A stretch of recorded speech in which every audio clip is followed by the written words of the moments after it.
Morning, Steve here in Chicago with the morning grain comments. We've got beans, corn, and wheat up a little bit, and oil gaining on soybean meal. Outside markets, you got the dollar higher, crude's lower, and U.S. stocks are opening up a little bit lower. I think in general, the trade is very nervous about what could or could not happen Sunday night and Monday after the supper that the U.S. president and China president is going to have. Also, some underlining things there is President canceled a meeting with the president of Russia because of the Ukraine-Russia situation. And also everybody's watching what the Saudi prince is going to say or not say, or who's going to talk to him and who's not going to talk to him after the recent developments there. For the week, soft wheat prices are up roughly 2 cents, corn up 3, beans up 7. For the month, soft wheat prices are down 12, corn's down 3, beans are up 37 cents, meal's up 3, and oil's down about 15 points. And deliveries, soybean meal was 211, there was 1188 oil, corn was only 2, there was no soft wheat deliveries, and in general, I think the market might be a little disappointed there wasn't any more corn deliveries. From export inspections, wheat and beans continue to run behind the pace needed to the USDA's numbers, and the corn numbers are running ahead of the USDA's forecast.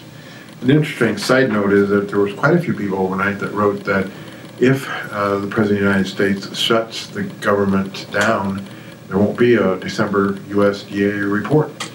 So we'll have to kind of watch and see how that unfolds. But usually the December report is a non-event.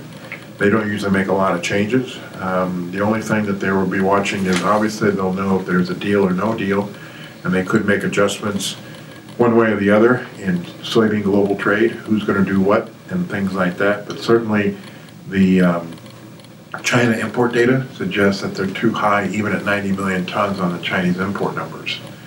The other thing is that they're running about 13 million tons. The pace of world wheat trade is running 13 million tons below the USDA's numbers. So they're going to have to address the world wheat numbers.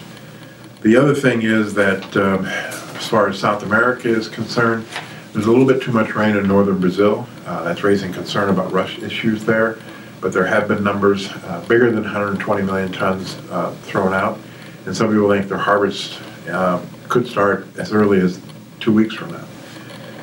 Cash-wise, market's fairly quiet. And I think it's just kind of waiting to see, number one, what happens in the trade, how it affects futures, how it affects the basis, how it affects the spreads. Some people think that this unknown is bigger than any USDA report that we've ever tried to trade, and that also this is more volatile, more uncertain than a weather market. So that's how big this issue is. Other than that, China continues to buy pork to pay import, which suggests that the swine fever thing continues to spread and maybe not controllable. And then U.S. suppliers are also stockpiling Chinese chemicals that farmers need to kill pests and boost yield before tariffs on them more than doubled on January the 1st. We have a farm bill. We kind of have to figure out what it means, but most people think that it's no real big change from the previous farm bill. And the funds going into the weekend still short about 58,000 beans, 77 oil, pretty much even in meal and corn, and short about 38,000 wheat. As always, these are my thoughts and not those of ADM or ADM Investor Services. Have a safe and profitable trading day, and keep the powder dry until we know exactly what's happening over the weekend in Argentina.